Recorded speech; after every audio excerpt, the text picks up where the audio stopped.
உயிர்த்தெழுந்த இயேசு கிறிஸ்துவின் வல்லமை ஊழியங்கள் வழங்கும் வசனப் பெட்டகம். இயேசுவே கர்த்தர்.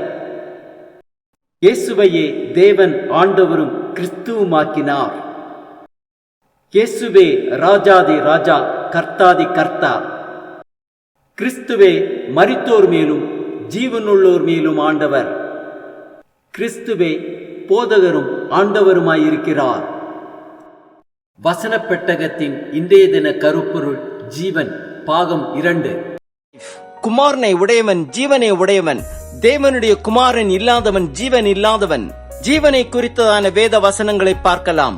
சங்கீதம் 145:15 வாசிக்கிறோம், எல்லா ஜீவன்களின் கண்களும் உம்மை நோக்கிக் கொண்டிருக்கிறது, ஏற்ற வேளையிலே நீர் அவைகளுக்கு ஆகாரம் கொடுக்கிறீர். நீதிமொழிகள் 12:28 வாசிக்கிறோம், நீதியின் பாதையில் ஜீவன் உண்டு, அந்த பாதையில் மரணம் இல்லை.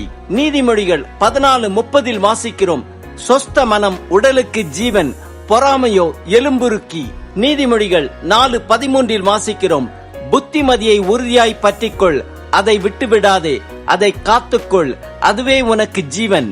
லூக்கா 12:15 வாசிக்கிறோம், பின்பு அவர் அவர்களை நோக்கி, பொருளாசையை குறித்து எச்சரிக்கையாயிருங்கள், ஏனெனில் ஒருவனுக்கு எவ்வளவு திரளான ஆஸ்தி இருந்தாலும் அது அவனுக்கு ஜீவன் அல்ல என்றார். யோவான் 17:3 வாசிக்கிறோம், ஒன்றான மெய்தேவனாகிய உம்மையும் நீர் அனுப்பினவராகிய இயேசு கிறிஸ்துவையும் அறிவதே நித்திய ஜீவன்.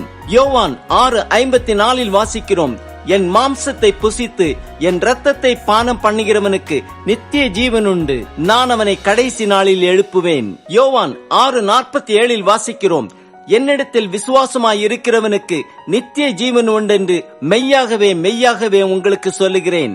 யோவான் 5:39 வாசிக்கிறோம், வேத வாக்கியங்களை ஆராய்ந்து பாருங்கள், அவைகளால் உங்களுக்கு நித்திய ஜீவன் உண்டென்று எண்ணுகிறீர்களே, என்னை குறித்து சாட்சி கொடுக்கிறவைகளும் அவைகளே. யோவான் 5:24 வாசிக்கிறோம், என் வசனத்தை கேட்டு என்னை அனுப்பினவரை விசுவாசிக்கிறவனுக்கு நித்திய ஜீவன் உண்டு, அவன் ஆக்கினை தீர்ப்புக்குட்படாமல் மரணத்தை விட்டு நீங்கி ஜீவனுக்குட்பட்டு இருக்கிறான் என்று மெய்யாகவே மெய்யாகவே உங்களுக்கு சொல்லுகிறேன். யோவான் 1:4 வாசிக்கிறோம், அவருக்குள் ஜீவன் இருந்தது, அந்த ஜீவன் மனுஷருக்கு ஒளியாயிருந்தது. ரோமர் 5:10 வாசிக்கிறோம், நாம் தேவனுக்கு சத்துருக்களாய் இருக்கையில் அவருடைய குமாரனின் மரணத்தினாலே அவருடனே ஒப்புரவாக்கப்பட்டோமானால், ஒப்புரவாக்கப்பட்ட பின் நாம் அவருடைய ஜீவனாலே ரட்சிக்கப்படுவது அதிக நிச்சயமாமே. ரோமர் 6:21, 22, 23 வாசிக்கிறோம், இப்பொழுது உங்களுக்கு வெட்கமாக தோன்றுகிற காரியங்களினாலே அக்காலத்தில் உங்களுக்கு என்ன பலன் கிடைத்தது, அவைகளின் முடிவு மரணமே. இப்பொழுது நீங்கள் பாவத்தினின்று விடுதலையாக்கப்பட்டு தேவனுக்கு அடிமைகளானதினால் பரிசுத்தமாகுதல் உங்களுக்கு கிடைக்கும் பலன், முடிவோ நித்திய ஜீவன். பாவத்தின் சம்பளம் மரணம், தேவனுடைய கிருபை வரமோ நம்முடைய கர்த்தராகிய இயேசு கிறிஸ்துவினால் உண்டான நித்திய ஜீவன். பிலிப்பியர் 1:21 வாசிக்கிறோம், கிறிஸ்து எனக்கு ஜீவன், சாவு எனக்கு ஆதாயம். 1 தீமோத்தேயு 6:12 வாசிக்கிறோம், விசுவாசத்தில் நல்ல போராட்டத்தை போராடு, நித்திய ஜீவனை பற்றிக்கொள், அதற்காகவே நீ அழைக்கப்பட்டாய், அநேக சாட்சிகளுக்கு முன்பாக நல்ல அறிக்கை பண்ணினவனுமாயிருக்கிறாய். யாக்கோபு 4:14 வாசிக்கிறோம், நாளைக்கு நடப்பது உங்களுக்கு தெரியாதே, உங்கள் ஜீவன் எப்படிப்பட்டது, கொஞ்ச காலம் தோன்றி பின்பு தோன்றாமற் போகிற புகையை போல இருக்கிறதே. 1 யோவான் 5:20 வாசிக்கிறோம், அன்றியும் நாம் சத்தியமுள்ளவரை அறிந்து கொள்வதற்கு தேவனுடைய குமாரன் வந்து நமக்கு புத்தியை தந்திருக்கிறார் என்றும் அறிவோம். அவருடைய குமாரனாகிய இயேசு கிறிஸ்து எனப்பட்ட சத்தியமுள்ளவருக்குள்ளும் இருக்கிறோம், இவரே மெய்யான தேவனும் நித்திய ஜீவனுமாயிருக்கிறார்.